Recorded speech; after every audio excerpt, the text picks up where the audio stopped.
We're going to take a look at getting out of some habitual sin we might have fallen into during this time of pandemic and quarantine, with a special emphasis and look at pornography.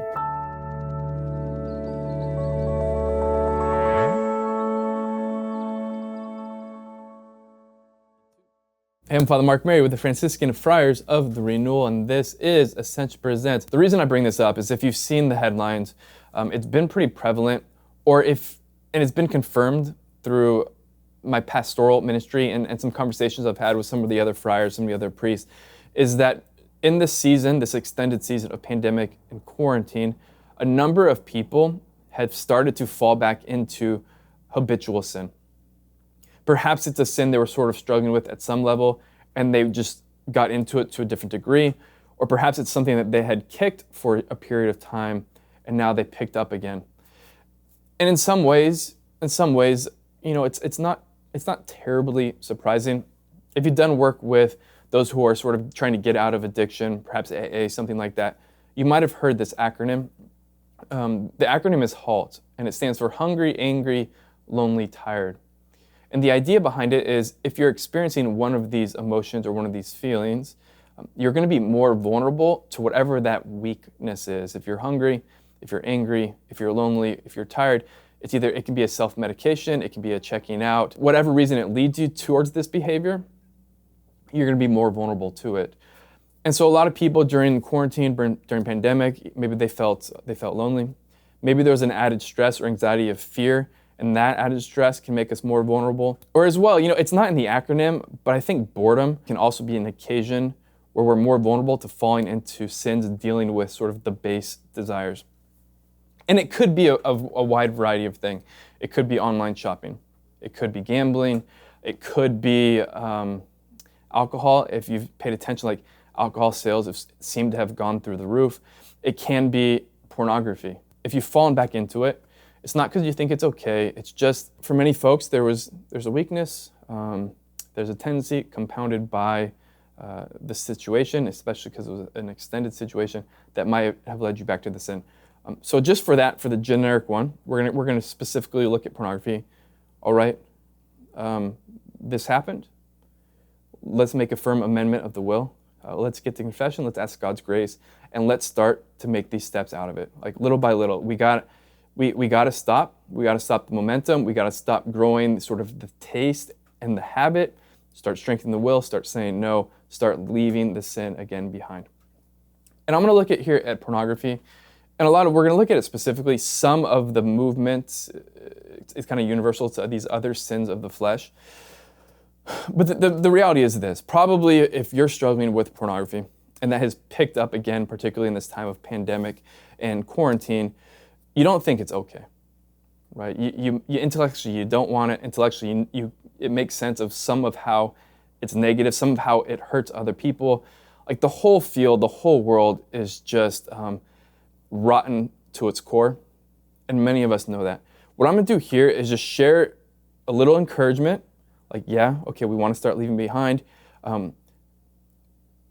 If you've sinned a number of times, sinning one more time isn't okay. Like for each time that we commit the sin with pornography, with masturbation, with these other sins of the flesh, we develop the taste, we keep weakening the will. It keeps making it easier for us to keep continuing the sin. Like the inertia keeps growing.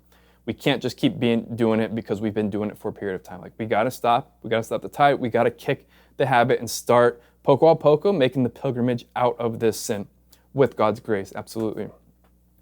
All right, and like I said, we don't want it. Here's a little reminder, here's a little story, a true story that I came across. I'm gonna change some of the specifics, but the story itself, at its heart, is true.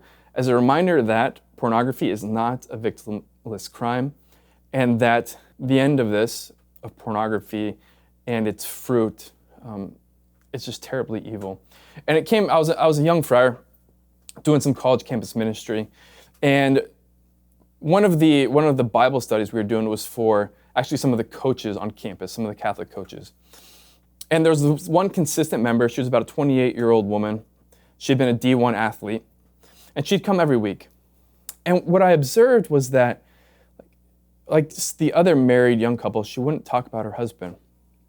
And I was just kind of curious, and I paid attention. Her husband was also a former D1 athlete who is now a D1 coach. So he traveled a lot with the team that he was involved with. And so after one of the Bible studies, she kind of lingered a little bit longer. It was myself and one of the friars. And so I just asked her, like, hey, so what's going on with your husband? How's he doing? And she stopped for a second. And she just totally broke down. She just totally broke down crying. And she went on to explain that her husband had picked up a pornography addiction when he was a teenager.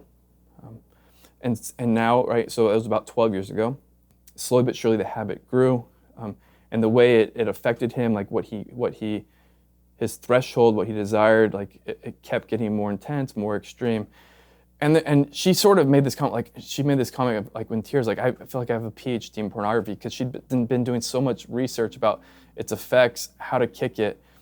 And what had happened is this, like, her husband had this full-blown, huge pornography addiction.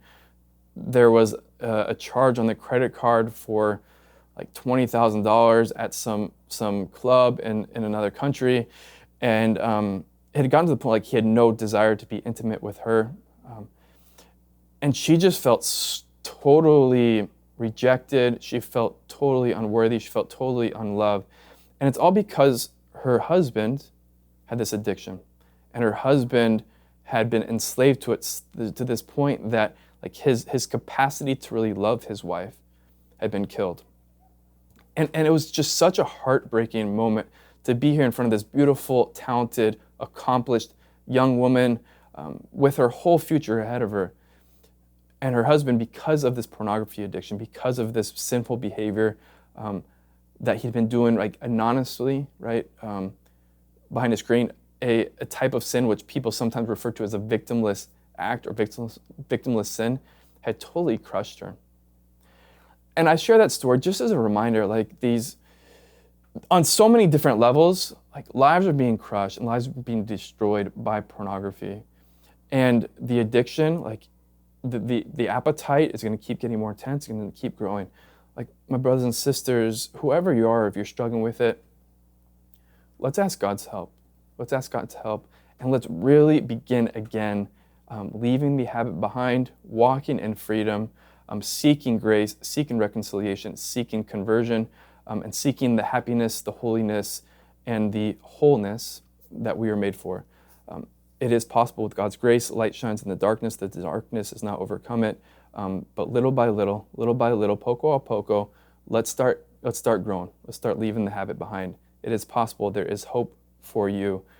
Let's make that journey. Let's make that decision today with God's grace. We'll be praying for you. Definitely be praying for you. My brothers and sisters, thank you for watching this. Remember, we are pilgrims on this. There's somos peregrinos, poco a poco, little by little. Vamos a llegar. We're going to make it. We're going to make it. God bless you.